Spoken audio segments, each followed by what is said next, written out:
ሰነፍ ጥያቄዎች አሉ። በጣም የሚያስቁኝን ለቅሜ ለብቻ ያመጣኋቸው ናቸው። ቲቸር እንደሱ አይባል did you do your homework በላል።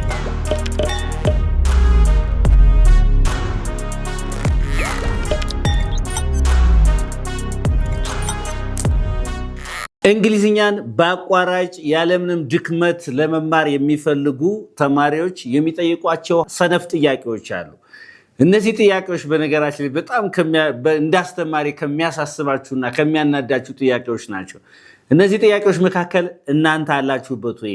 እንግዲህ እስካሁን ቻናሉ ካለው ጀምሮ ከተመሰረተ ቻናሉ እስካሁን ድረስ ያሉትን በጣም በቃ የሚያስቁኝን ለቅሜ ለብቻ እዚህ ጋር ጽፌ ያመጣኋቸው ናቸው እነዚህ ጥያቄዎች እና ችን ጥያቄ ወይም እነዚህን የጠየቀው ልጅ ወይም የጠየቅሽው ማለት ነው በደንብ አድርጋችሁ ወይ እኔ ነኝ ብለህ ጻፍ። ወይም እንደገና ደግሞ ዋናው ነገር የዚህ ዓላማ ምንድነው?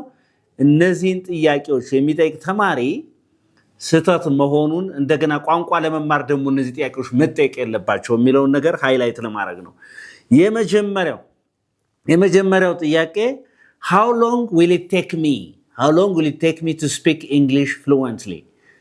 ምን ያህል ይወስድብኛል እንግሊዝኛ ቋንቋ ለመናገር አቀላጥፌ ምን ያህል ይወስድብኛል የሚለው ነው ማለት ነው።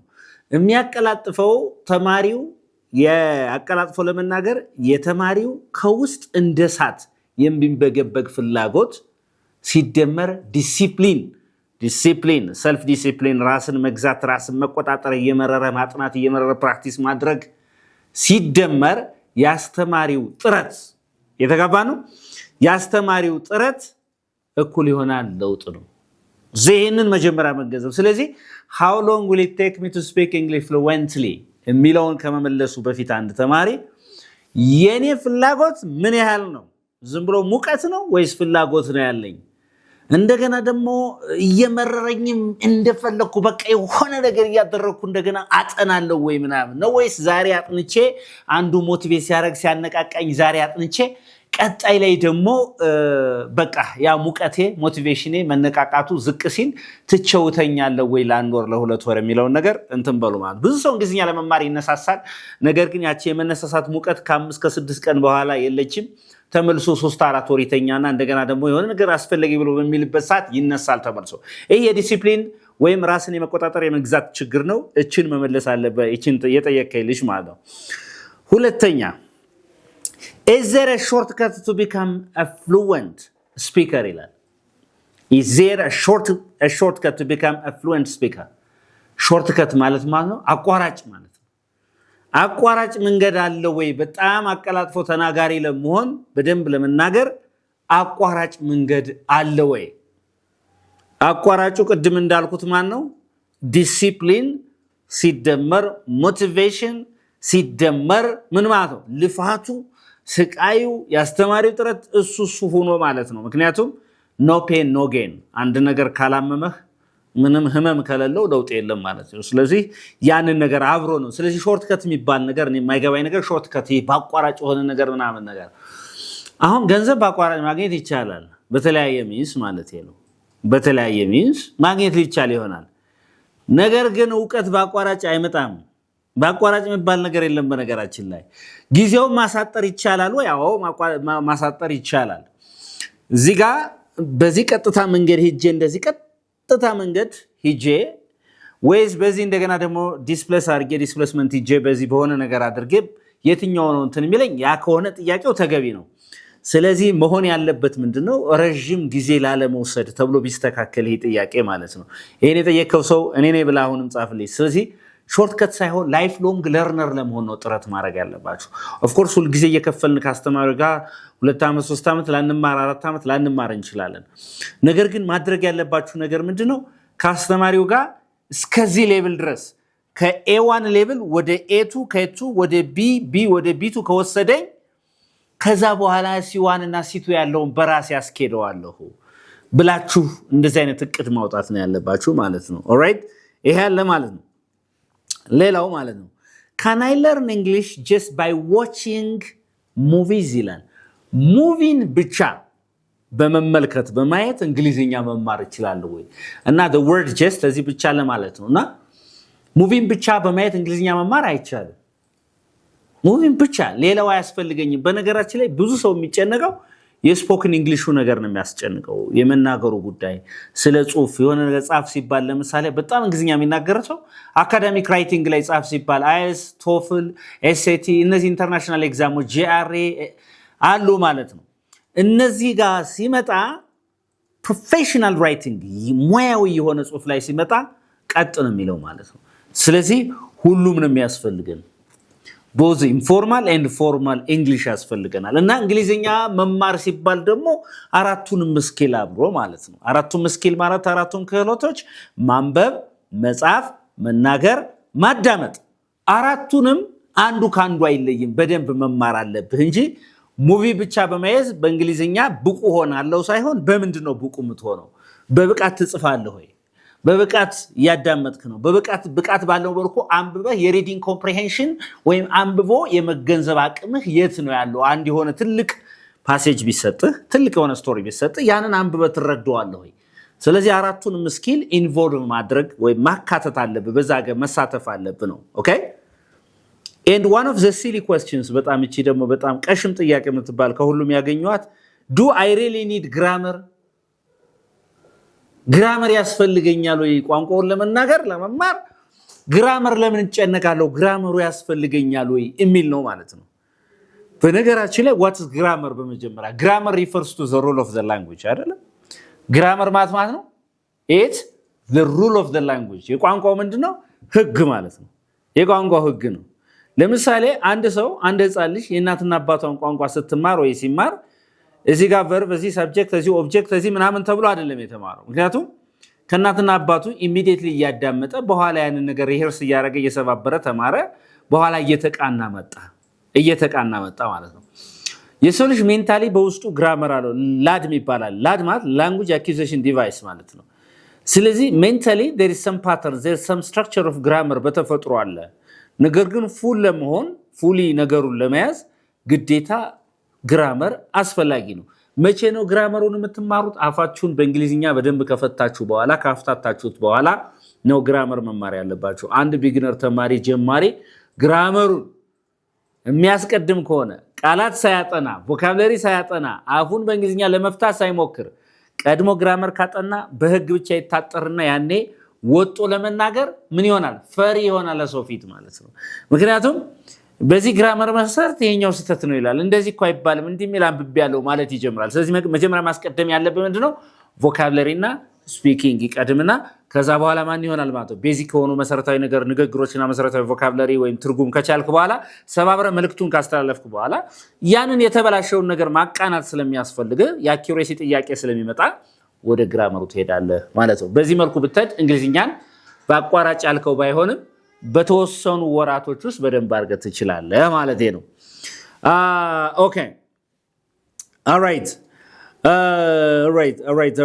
okay how can I improve my accent I am a very beginner student ይላል ግን ይሄን እንግሊዝኛ የጻፈው ሰው እንግዲህ ወይ በኤአይ በመናን ታግዞ ካልሆነ መሰከር ቢግነር ሆኖ እንደዚህ አይጽፍም ውሸት ነው a very beginner ነው ያለኝ እንግዲህ very beginner የሚባለው ይሄ ቤዚክስ ሌቭሉ ላይ ያለ ኤዋን አካባቢ ያለ ሌቭል ተማሪ እንደዚህ አይነት ቴክስት አይጽፍም ማለት ነው ግን ለመልሰው ጥያቄው ማለት ነው ኦኬ እንግዲህ when it comes to accent and pronunciation are two different things accent and pronunciation ልዩነት አላቸው pronunciation is something with a standard ነው ለምሳሌ አሁን ጀሚናይንም ቻት ጂፒቲንም ሌላ ኮፓይለት እነዚህን ስታወሩ አክሰንቱ ዛጋ ወይ ብላክ አሜሪካን አክሰንት የለም ወይም ኤዥያን አክሰንት የለም ወይም የሆነ አክሰንት የለም ጄነራል ስታንዳርድ የሆነ አክሮስ ዘ ግሎብ ወይም በዓለም አቀፍ ደረጃ ልትግባቡበት የምትችሉትን ምንድነው ማለት ነው አክሰንት ነው ያንን pronunciation ነው ትሬን የተደረገችው ወይም ያ ኤአይ ትሬን የተደረገው ያን ነገር እንዲያወራ የተማረው ያንን ነው ማለት ነው ለምንድነው ለምሳሌ አሁን እስኪ ጀሚናይ ነዱና ቻት ጂፒቲ ነዱና ብላክ አሜሪካን አክሰንት ብቻ እስቲ አውሪ ምናምን ነገር እሺ አው ትራይ ምናምን ይሏቸዋል እንጂ ወደዚህ አይመጡም ለምን እንግሊዘኛ ግሎባል ነው ዓለም አቀፍ ነው ስለዚህ አንድ ተማሪ የብላክ አሜሪካን አክሰንት ኮፒ አድርጎ ብቻ በሌላው ሰው ጋር ግባባለው ማለት አይደለም በነገራችን ላይ እየተግባባን ነው ለምሳሌ እኔ የገጠመኝ ክላስ ውስጥ ልንገራችሁ did you do your homework ስለው አረ ቲቸር እንደሱ አይባልም did you do your homework በላለኝ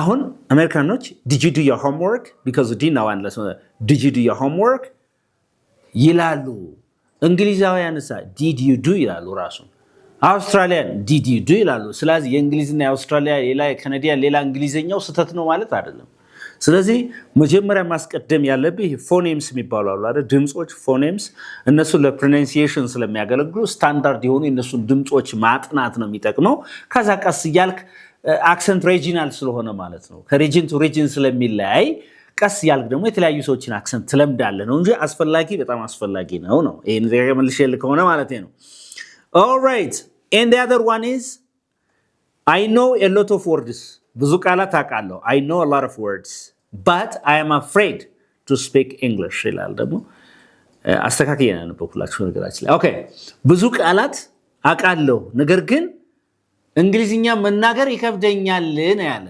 ስለዚህ ይሄ ምንድነው የማይንድ ሴት ጉዳይ ነው ማይንድ ሴት ማለት እንግዲህ አንድ ሰው እንግሊዝኛ ከሰው ፊት ሲያወራ ስተት መስራቱ አይቀርም ስተት ቢሰራ ደግሞ ወደ ፖሊስ ጣቢያ የሚወስደው ሰው የለም አይታሰርም አይከሰስም ስለዚህ ካልታሰረ ዝም ብሎ ስተት ቢሰራ ያዋጣዋል አንድን ነገር እንዴት ነው መፍታት የሚቻለው ችግሩን የምትፈሩትን ነገር በመራቅ ሳይሆን የምትፈሩትን ነገር በማድረግ ነው የፈራችሁት ነገር እየራቃችሁት በሄዳችሁ ቁጥር ኮንፍሮንት ማታረጉት ማትጋፈጡት ከሆነ ዴቪል ይሆነ ይመጣል ፍርሃታችሁ እየጨመረ ይመጣል ማለት ነው ስለዚህ የምትፈራው ነገር ከሰው ፊት በደንብ አድርገህ መናገርና እስኪ የሚያረጋግን የልብ ምት ይጨምራል ሰዎች ጋር ወይኔ እንደዚህ ቢሉኝ ምናምን የሚለው ነገር እሱ ነገር በነገራችን ላይ ትተዋለህ አንድ 2-3 ቀን ከተለማመድከው በኋላ ማለት ነው እንግሊዝኛ ለመናገር ከሰው ፊት የምንፈራውን ያህልኛ ፈጣሪያችን ብንፈራ በጣም ባንዴ ነበር የምንለወጠው በነገራችን ላይ በጣም የሰው ነገር በቃ ይሄ ጀጅመንቱ ምናምን ነገር በጣም ነው እንትን የሚለን የሚያስፈራን ማለት ነው ስለዚህ እቺን ነገር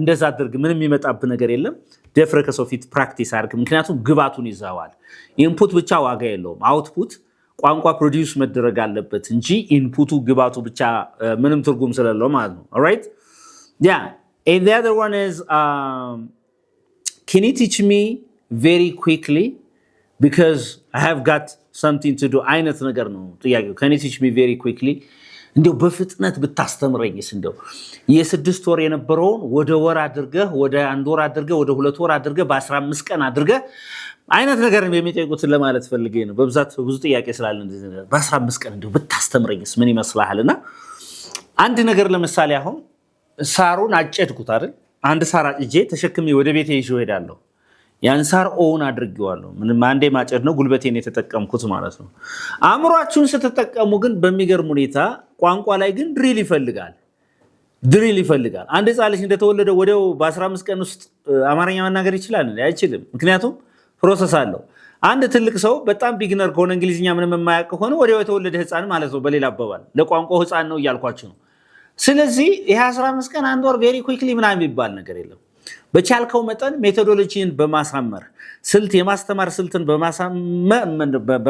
በማሳመር የበለጠ ሳይንሳዊ በማድረግ ብዙ አመት የሚያንዛዛውን ወደ ተወሰነ ወራት ምናምን ነገር በደንብ አድርጎ ማሳጠር ይችላል ወይ there is no question about it alright ምንም ጥያቄ የለውም ሌላው can you recommend me books እስቲ መጽሐፍ ጠቁመን ቲቸርዬ ነው የሚለው በአማርኛ ልጠቁመን ትችላለህ ወይ ነው የሚለው መጽሐፍ ጠቁመን መጽሐፍ ብትጠቁመን የተሻለ ነው የሚለው ምን አይነት መጽሐፍ ላንብብ አሁን ቁም ነገሩ መጽሐፍቱ ላይ አይደለም ቁም ነገሩ ከራስ ላይ ነው ማለት ነው ከራስ ላይ መጽሐፋውን የሪሶርስ ችግር የለም ኤአይ ባለበት የተለያዩ በቃ ሰርች የምታደርጓቸው ዌብሳይት ባሉበት ፍሪ ዳውንሎድ ባለበት በስንት ነገር ባለበት የመጽሐፍ ጉዳይ አይደለም አሁን ጉዳዩ መጀመሪያ መሆን ያለበት ሌብላችሁን ይሄን ቪዲዮ እያያችሁ ያላችሁ ሰዎች መጀመሪያ የምታረጉት ምንድነው አስተማሪ ፈልጋችሁ ከየትኛው አስተማሪ ሌብል አይደንቲፊኬሽን ኤግዛም ወሰዱ ምን ማለት ነው ሌብላችሁን አይደንቲፋይ መደረግ አለበት A1 ነኝ ወይ A2 ነኝ ወይ B1 ነኝ ወይ B2 C1 C2 የሚለው ነገር ሌብላችሁን አራቱን መስኪል በነገራችን ላይ ሌብል አንድ ሰው ሲፈተን ምንድነው የሚደረገው የ2 ደቂቃ ኢንተርቪው የ1 ደቂቃ ኢንተርቪው የ3 ደቂቃ ኢንተርቪው ከዛ በኋላ ቢግነር ነው ኢንተርሚዲየት ያ ሰው እንግሊዝኛ ሊያወራ ይችላል ቅድም ያልኩት ነገር ነው ሙቪ አይቶ ዘፈኖችን አዳምጦ በእንግሊዝኛ ፐርፌክት ሊሆን ይችላል ሊያወራ ይችላል በጣም ነው በቃ ፍሉዌንሲው የሚያምር እንግሊዝኛ ሊሆን ይችላል ጽሁፍ ጻፍቶ 2 መስመር የማይጽፉ ሰዎች ብዙ ሰው ገጥሞኛል ማለት ነው 2 መስመር የማይጽፍ ሰው ስፔሊንጉ ተርብል ነው። ግራመሩ ምን እንደሆነ አይታወቅም። እንግሊዘኛ ይሁን ቻይነኛ፣ ኦሮምኛ፣ ትግርኛ አይታወቅም የሚጽፈው ነገር ማለት ነው። ስለዚህ ምን ለማትፈልጌ ነው? ስትፈተኑ የማዳመጥ ክህሎታችንም ተፈተኑ። የሪዲንግ ኮምፕሬንሽን አንድ ነገር አንብቦ ጥያቄዎችን የመስራት አንደርስታንድ የማድረግ እሱንም ተፈተኑ። ስፖክን እንግሊሽ ወይም ንግግራችሁንም ተፈተኑ። ራይቲንግ ስኪላችሁንም ተፈተኑ። አራቱንም ክህሎት ተፈትናችሁ የምታመጡት ኦል ኦቨር የሆነ ውጤት ጠቅላላ ውጤት የእናንተ ሌብል የሆነ ሰው እንግሊዝኛ ሌብል እዚህ ላይ ነው ይላል። በዛ መሰረት ነው ማቴሪያል መጠየቅ ያለባችሁ እንጂ ዝም ብሎ ማቴሪያል አይጠየቅም ማለት ነው። ምክንያቱም አንድ ዶክተር የአንድን በሽተኛ ሰው በሽታውን ከማወቁ በፊት መድኃኒት የሚጽፍ ከሆነ ሌላ በሽታን ይዞበት የሚመጣ ለተማሪውም ሌብሉን ሳያቅ የሚማር ከሆነ ትልቁ ችግሩ ምንድነው? ወይ ከሌብሉ በታች የወረደ ትምህርት ይማራል፣ ወይ ከሌብሉ በላይ የወረደ ነገር ማነው ከፍ ያለ ነገር ይማራል። ኢትስ ዌስት ኦፍ ታይም። ወይ ተስፋ እንዲቆርጥ ወይም ቋንቋው እንዲጠላው ይደረጋል ማለት ነው። ስለዚህ እቺን ነገር እንትን በሉ ማለት ነው። በደንብ አድርጋችሁ በደንብ መቻል አለባችሁ። ሌላው ደግሞ በጣም በተከታታይ የሚጠየቀው ጥያቄ ምንድነው? ጓደኛ የለኝም። እንግሊዝኛ ቋንቋውን ፕራክቲስ ለማድረግ ለመለማመድ ምንም አይነት ጓደኛ የለኝም። የመንግስት ትምህርት ቤት ነው የተማርኩት እና ምንድን አድርጌ ቋንቋን ብማር ነው የሚሻለኝ ነው። በነገራችን ላይ የመንግስት ትምህርት ቤት ነው የተማርኩት። አዎ የመንግስት ትምህርት ቤት ነው የተማርኩት። የተማራችሁት ልበልና የግል የመንግስት የሚባል ነገር ልዩነት አለው፣ በደንብ ልዩነት አለው። ነገር ግን ይሄ ሰበብ ነው እያልኳችሁ ነው።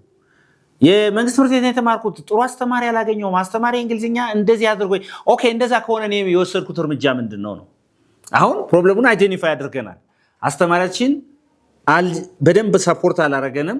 ምክንያቱም በአንድ ክፍል ውስጥ 80 እና 90 አስተማሪ ገጠር ስንማር 80 እና 90 አስተማሪ በአንድ ክፍል ውስጥ አስተማሪው ያደርጋል። አንድ ክፍል ውስጥ 80 እና 90 ተማሪ እንዲሁም 100 ያለበትም የተማራችሁ ትኖራላችሁ፣ ጻፉልኝ ማለት ነው። 100 ተማሪ ሆኖ ለሁለት ወይም ለሶስት ሰው ፕራክቲስ እንዲያደርጉ ቋንቋውን እዛ ስቴጅ ላይ መድረክ ላይ ወጣው ፕራክቲስ እንዲያደርጉ ሊሰጥ ይችላል ቻንሱን ማለት ነው። ምክንያቱም 45 ደቂቃ ናት፣ ወጡ ይሄዳል አስተማሪው። ያኔ 90 ተማሪ ፕራክቲስ አያደርግም ማለት ነው። ስለዚህ እንደዚህም ብሎ በአስተማሪው ላይ መፍረድም ትንሽ ተገቢ ላይሆን ይችላል ማለት ነው። የመንግስት ምናምን የሚለውን ነገር ለማለት ፈልጌ ነው። በተቃራኒ ደግሞ የግል ትምህርት ቤቶች ላይ ስትመጡ በአንድ ክፍል ውስጥ 15 20 እንደዚህ ስለሆኑ ለማኔጅመንትም ይመቻል፣ ትንሽ የተሻለ አቅም አላቸው። ግን ፕሮብለሙን ካወቅነው በኋላ ችግሩን ካወቅነው በኋላ እንዲህ ስለሆንኩ ብለን ምንተኛ ከሆነ ትርጉም የለውም። አሁን የመጣው ኤአይ አለ። በኤአይ ፕራክቲስ ማድረግ፣ ሰዎች ጋር ጓደኛ መሆን ፕራክቲስ ማድረግ፣ ቲክቶክ ላይ ዩቲዩብ ላይ የምንከታተላቸውን ሰዎች በደንብ አድርገን እኛ ሊጠቅሙን የሚችሉ ሰዎች መከታተል፣ እንደዛ አይነት ብልጥ መሆን ያስፈልጋል። ስለዚህ ማድረግ ያለብህ ምንድነው? ችግሩ ከገባህ እርምጃ መውሰድ ነው ያለብህ እንጂ ዝም ብሎ ሁሌ እንደዚህ ስለሆንኩ ነው ያልቻልኩት ብሎ ይሄ ሰበብ እንዳይሆን ማለት ነው። እንደዛ አድርጎ ኦኬ። and then one thing ደግሞ በጣም ካሉት መርጬ ካመጣኋቸው ብዙ ናቸው ጥያቄዎች። ነገራችን ላይ ካመጣኋቸው እኔ የምኖረው አሜሪካን ሀገር ነው። አሜሪካን ሀገር ከኖርኩ 16 ዓመቴ ነው። ነገር ግን እንግሊዝኛ የሚባል ብዙም አልችልም። ስራ ቦታም በደንብ አፕላይ አድርጌ ለመስራት ስሞክር አልቻልኩም። ሁልጊዜም ዝቅተኛ ስራዎች ላይ ተቀጥሬ ነው የምሰራው፣ ምክንያቱም በእንግሊዝኛ ምክንያት ምናምን ይላል እና አሜሪካን ሀገር አንድ ሰው ስለሆነ እንግሊዝኛ በደንብ አድርጎ ይችላል ማለት አይደለም፣ ወይም ለመናገር ቻንሱ አለው ማለት አይደለም። በነገራችን ላይ አሜሪካን ሀገር የሚኖር አንድ ሀበሻ ወይ አንድ ኢትዮጵያዊና ኢትዮጵያ ውስጥ የሚኖር አንድ ሀበሻ እንዲያውም እንግሊዝኛ መቻል ያለበት ኢትዮጵያ ውስጥ የሚኖረው ነው። ለምን አትሉኝም እንዴ? እዚህ ጋር ፕራክቲስ ለማድረግ ጊዜ አለው። ያው የኛ ጊዜ ይታወቃል። ጊዜ ያለው ኢትዮጵያ ውስጥ ማለት ነው። ጊዜ ያለው እንግሊዝኛ ከሚችል ሰው ጋር የሆነ ቦታ ቡና አዝዞ ሻይ አዝዞ ደህና ሰነበትክ እንደምን ልጆች ደህና ናቸው እያለ በእንግሊዝኛ ለማውራት ጊዜ ይሰጠዋል። ምንም ችግር የለ። ጓደኛውን አሁን የሆነ ቦታ እስኪ እንሂድ ቢለው እኛ ሀገር ላይ ያው ፕሮግራም አይደለም እሺ ነው የሚለው። ውጭ ሀገር ግን አንድ ፈረንጅ ልጆች ደህና ናቸው ወይ፣ ቤተሰብ እንዴት ናቸው፣ ጤና እንዴት ነው፣ ጠቁረሃል፣ ከስተሃል፣ ወፍረሃል፣ ሰፍተሃል እያለ የሚያወራበት ጊዜ የለውም። እንደዚህ አይነት ጥያቄም ስለማይደ ሶሻል ላይፋቸውም ዝቅተኛ ስለሆነ ኮኔክትድ ስላልሆነ እርስ በርሱ በቡና በድር በምናምን ስለማይገናኝ ምን ብሎ ነው እንግሊዝኛ ቋንቋ የሚለመደው? እንግሊዝኛ ቋንቋ እኮ ኢንተራክሽን ይፈልጋል እኮ እርስ በርሱ ማለት ነው። እርስ በርሱ ማውራትን ይፈልጋል፣ ፕራክቲስ ማድረግን ይፈልጋል። ስለዚህ ውጭ ሀገር ስለኖረ ቻንስ አለው ማለት አይደለም ነው። በቃ ዛት ሴት በቃ ገብቶ ትምህርት ቤት መማር ይችላል። የስ ገብቶ መማር ይችላል። ካልገባ ግን no chance at all ስለዚህ ይሄንን ለማለት ፈልጌ ነው ስለዚህ እዛ ቦታ ላይ መሆኑ ሳይሆን ዋናው ነገር አንተ ወይም ይሄን ኮሜንት ጻፍሽው አንቺ ወይም አንተ ወደ ትምህርት ቤት ሄዶ መማር ፕራክቲስ ማድረግ እልህ ማዳበር ምክንያቱም እንግሊዝኛ ቋንቋ ስትችሉ ብዙ doors of opportunities ወይም ብዙ ምንድነው የሚከፈትላችሁ የድል በር ነው የሚከፈትላችሁ እንግሊዝኛ የማይገባበት አለ ወይ ውጭ ሀገር የሚኖሩ ሰዎች እንግሊዝኛ የማይገባበት ቦታ አለ ወይ ትልቁ ችግር ውጭ ሀገር የሚኖር ሰው ነው ሰርቫይቫል እንግሊሽ ብቻ ይይዛል ማለት ነው ሰርቫይቫል ማለት ለዚያች ስራ ብቻ ሰርቫይቭ የሚያደርግባት ለምሳሌ ሪሰፕሽን ኤሪያ ከሆነ ሪሰፕሽን ኤሪያ ላይ ብቻ ሰርቫይቭ የሚያደርግባት ትራክ ድራይቨር ከሆነ ትራክ ድራይቪንግ ኤሪያ ላይ ብቻ ሰርቫይቭ የሚያደርግባት ያንን ስራ ቀይሮ ግን ወደ ሌላ ከፍ ወዳለ ስራ ሊሄድ ሲል ግን የለም ማለት ነው ስለዚህ በዛች እንግሊዝኛ ብቻ ሰርቫይቭ አድርጎ ታጥሮ መቅረት ሳይሆን ኦል ራውንድ የሆነ ሁለገብ የሆነ እንግሊዝኛ በደንብ አድርጋችሁ መማር አለባችሁ ጊዜያችሁን ጉልበታችሁን አጠቃላይ እንግሊዝኛ ላይ በደንብ ኢንቨስት ብታረጉ ብዙ ነገሮች ነው የተጻፈ ነገር በኮንፊደንስ ታነባላችሁ ሶፊ ስትቀርቡ ኢንተርቪው እንደፈለገ ታወራላችሁ አይደለም እንዴ ቤታችሁ ቁጭ ብላችሁ የቢሮ ዛጋ ቢሮስ ገብቶ መስራት ከደበራችሁ ቤታችሁ ውስጥ ቁጭ ብላችሁ ኮምፒውተር ላይ መስሩት ስራ ይፈጠራል እንግሊዝኛው ላይ አሪፍ በሆናችሁ ቁጥር ማለት ነው ስለዚህ እንደዛ አድርጉ ለማለት ነው ኦልራይት ኦኬ ሌላው የመጨረሻው ምንድነው እንግሊዝኛ ለመናገር ፈጣኑ ዘዴ ቅድም ካልኩት ጋር ይገናኛል ፈጣኑ ዘዴ ምንድነው ነው የሚለው እንግሊዝኛ መናገር ችግር የሚፈታው እንግሊዝኛ በመናገር ነው ስለዚህ ፈጣኑ ዘዴ እንግሊዝኛ ለመናገር ምንድነው ሁልጊዜ መናገር there is no any other magic formula ስለዚህ ብዙ ተማሪ ቅድም እንዳልኩት ማለት ሁልጊዜ በቪዲዮ ደጋግሜ እንደምናገረው 20% ተማሩ 80% ፕራክቲስ አድርጉ እኔ ላጥፋችሁ በቃ 20% ተማሩ ትንሽ ትምህርት ብዙ ንግግርና ብዙ ጽፍ ትንሽ ትምህርት ብዙ ንግግርና ብዙ ጽፍ ያደረጋችሁ ማለት ነው ስለዚህ 20% ትምህርት ቲዮሪ 80% ፕራክቲካል አድርጉትና one day your English becomes super nice ሲሆን ታዩታላችሁ thank you for watching this is Unique English where you can learn English uniquely anybody who is interested in learning online and face-to-face classes you are welcome